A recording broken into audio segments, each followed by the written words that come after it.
I have finally cracked the code to affirmations, and I think I, for a long time, thought they were kind of useless or they were not as effective as other manifestation techniques. But recently, I have been changing my belief system so much using affirmations, and I just haven't realized the right way to use them. Like with any technique, right, there's a right and a wrong way, or a way that works for you and a way that doesn't. And I'm here to share the life-changing tips with affirmations. If they haven't been working out for you, this will definitely help you out. This is the method I use with affirmations in order to actually see results. And without further ado, I'm gonna share them. So the first really important thing, I think one of the most important things when it comes to affirmations and using affirmations to manifest, is to actually find one that clicks for you. In other words, create your own affirmation. Stop using other people's affirmations. Stop trying to use what you see on Pinterest or what you see other people post. Every person is so different, and I always say this, that everyone manifests in different ways. Everyone has a different personality, everyone has a different look, and in the same way, everyone manifests in a different way. And that's why you don't see every single technique working for you that might work for someone else. And that's why I always talk about our manifestation pattern, how it's important to look at our own manifestation blueprint, how we manifest, how we perceive the world, and how we interact with our reality in order to actually find out how we create our reality. With affirmations, it's the same thing. You need to make sure that you find one, or not find one, but you create one that really truly speaks to your soul and speaks to you and is actually effective. Like, that's a huge part of effectiveness of affirmations. The way you do this is you take your limiting beliefs and you reframe them into the opposite. And I have a video up that's about basically this. It's about how you can identify what emotion you're feeling and what that means about your reality and what that means about what you're manifesting, and how you can reframe those emotions and use those emotions to basically reframe your limiting beliefs into the opposite so that you can heal that aspect of yourself. And so check that out for a more detailed process. But for now, I'll just share, basically, you need to identify your limiting beliefs, which are any belief that is holding you back from creating the life that you actually want. So let's say you might not realize it, but you have a belief like, I'm not good enough. And obviously, having that subconscious internal belief of I'm not good enough will be affecting a lot of things in your reality, and you'll never be able to achieve the successes that you want if you still hold on to this belief. So it's important to really unroot those beliefs that are, holding you back, that you don't want anymore, and switching them to the opposite. And the way you do that is you use your emotions. So whenever you get triggered by something, let's say something makes you angry, something makes you frustrated, annoyed, sad, whatever it is, you ask yourself why you're feeling that. What does that emotion mean to you? And what does that emotion tell you about yourself and about your reality? And once you identify what a specific emotion means to you, let's say anger, you feel angry at someone and it means to you that they have crossed your boundaries, they have walked all over your needs, and then you dig deeper, and then at the core you realize that you don't feel important. You don't feel like you matter. Once you have this limiting belief, this really core root of the limiting belief that you have, which is why it's important to really dig deep, you switch it to the opposite. So let's say instead of having a belief like I'm not important or I don't matter, you switch it to I am important, or I do matter, or my needs matter, or I'm valid. There's so many different ways of framing a new belief, or like a positive belief, or creating a new affirmation. And that's why it's important to use your own language and create your own affirmations, so then they actually speak to you.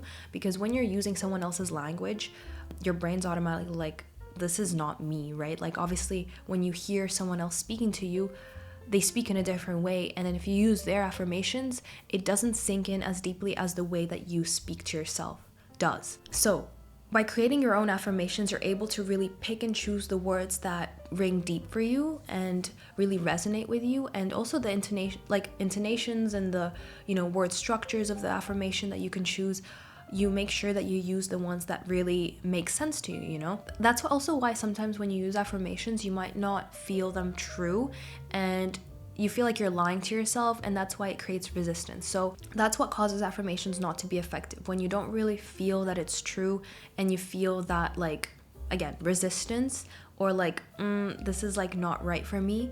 And it's because it doesn't speak to you, right? Like, it doesn't speak to your soul. And that's why it's important to create your own affirmation, so that you're able to integrate it and you're able to open up to it rather than close off from it and be like, oh, this doesn't feel right. I feel like I'm lying to myself. Another important aspect here is to make sure that the affirmations are not so like black and white, they're not so harsh. And you can do this by softening them. So one good example is like, let's take the affirmation of I'm so happy. Let's say you want to be more happy in your life, you want to integrate more joy in your life, you want to have more joyful experiences. And so you start to use the affirmation, I'm so happy. And the problem with that affirmation for a lot of people, or let's say for myself, is that it feels fake to me. Like, I'm not always happy. No one is ever always so happy. And so it doesn't feel right. It feels resistant, right? It feels kind of like I'm lying to myself. So what you can do, or what I do, is I soften my affirmations by saying things like, I choose to be happy. So whenever you don't feel happy and you want to be happy and you want to use that affirmation, you say, I choose to be happy. You give yourself the space to potentially choose to be happy. So it's not like I'm so happy, and then when you're not happy, you try to repeat that affirmation and it feels wrong. But instead, when you don't feel happy and you want to be happy, you say, I choose to be happy, and you make yourself realize like, oh, it's a choice. I can choose to be happy. So it doesn't feel so resistant. Or another affirmation that's softer than I'm so happy is I allow myself to be happy, right? Because you realize in the moment, like, you allow yourself to be happy. You have the power to create your happiness, and you can choose to be happy, and you allow yourself to be happy instead of I'm so happy all the time. You can avoid using words like always or very black and white words where you don't have room for negotiation with yourself, right? You need to be able to kind of negotiate with yourself and be like, no, this is actually kind of true. This is true. And then until it actually fully becomes true, you need to be able to give yourself the space to breathe and be like, okay, like this affirmation can kind of apply in my situation. The affirmation needs to feel like it can apply to you and it can be true for you. The second important thing is to make sure that your affirmations always apply to you specifically. So what I mean by that is you do not rely on the external circumstances or other people to prove to you that your affirmation is true. And I'll give an example. Let's say, for example, you have a limiting belief of I need to be liked by others in order to feel worthy, right? Like you need external validation, or you need to feel like other people like you and approve of you. And you want to change that. So instead of picking an affirmation like everybody loves me or everyone accepts me, you make it focused on yourself. So by saying everyone loves me or everyone accepts me, it's easy to disprove, because one person who might disprove of you already disproves the whole affirmation, and it makes you feel like you're lying to yourself again. But if you choose an affirmation such as I accept myself, or I accept myself the way that I am, you use yourself only. Like, you don't rely on someone else or other people or other external circumstances to prove to you your affirmation, and you build your trust with the affirmation that only relies on you. Again, the whole point is to be able to prove your affirmation as true. External circumstances like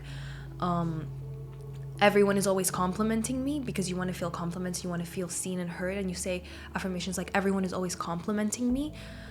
When someone doesn't compliment you, it'll make you feel like you're lying to yourself, and it'll make you feel resistant.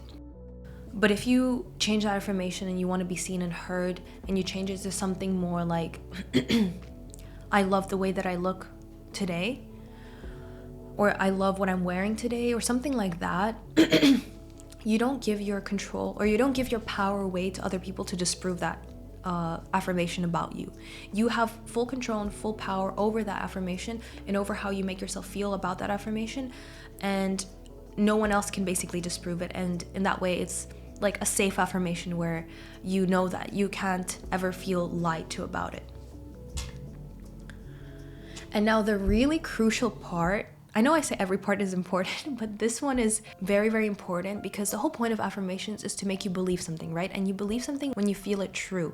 So the key here is emotion, right? Like we always say in manifestation, you need to feel. It's about feeling that something is real for you. It's about feeling that this is already in your reality. And it's the same with affirmations, that those affirmations, they're just words that remind you of how to feel about yourself or about your reality. And so the way you get to feeling that affirmation is, first, of course, like you need to make sure that it rings true for you, right? You already feel that like uplifting and expanding moment when you use an affirmation, that already isn't a feeling, an emotion. It's like this expansion, right? And that's why it's important to create your own affirmation to make sure that it rings true for you.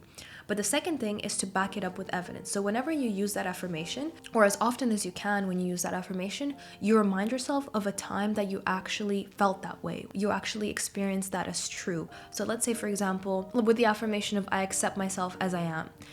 When you say that affirmation, you just think back to your past. It can be any memory, it can be as small as you want, to prove that that is a feeling that you already had. And by showing yourself that that is something you already felt, it's obviously much easier because it's not something new. Like, you did it once, you can do it again.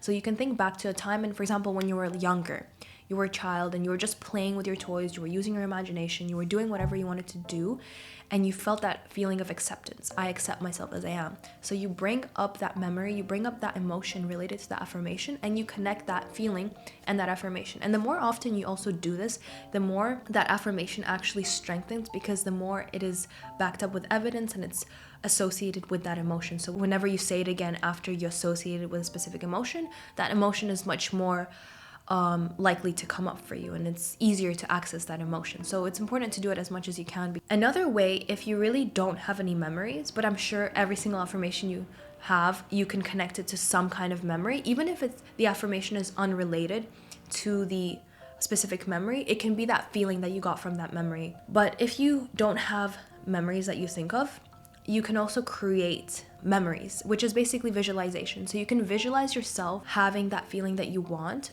in relation to that affirmation. For example, with I accept myself as I am, you can visualize yourself like, I don't know, like looking at a mirror and loving how you look, right? And you can repeat that visualization in your head over and over again. And the thing is, the brain doesn't know the difference between imagination and reality. So when you imagine something in your head, especially over and over again, it kind of creates, it's almost like a fake memory, because you create the evidence yourself in your head that that specific affirmation is true. It's the same way as I mentioned with real memories, where you link that emotion and that feeling with the affirmation.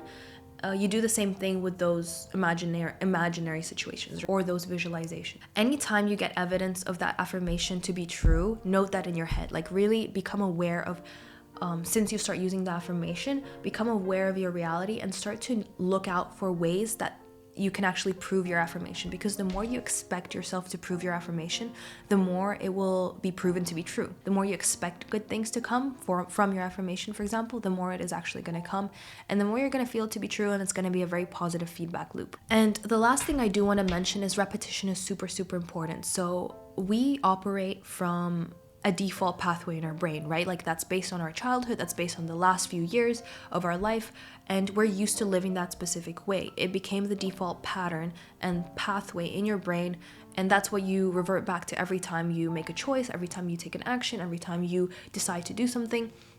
You revert back to that default pattern or pathway. And in order to create a new reality or become a new person, you need to create new pathways in your brain. And the way you do that is through repetition. Like, the only reason those default pathways or limiting beliefs are so strong in you is because you keep living from them, and you keep proving to yourself that those are true. So just the way that you prove to yourself that your limiting beliefs are true, you need to prove to yourself over and over and over again that your affirmations or your new feelings and beliefs are true. The moment that you are able to overwrite your old pathways with a new pathway through repetition is the moment that your reality is really going to shift, and that new belief is going to be the default place that your reality is being created from. So you have to keep repeating it. Even if you don't see results, there's going to be a moment where everything shifts, and basically your brain is going to start to use that new pathway, and it's going to become the default. So it really is a case of repetition and doing it over and over again, so then you overwrite your old belief system. So that's all I have for affirmations. I hope this helps you out, and comment down below if there's anything you learned or anything you're going to implement into your manifestation routine from this video, because I'm curious what people think about this kind of approach to affirmations. And make sure to like the video if you like my content, and subscribe if you like my vibe. And I'll see you in the next one.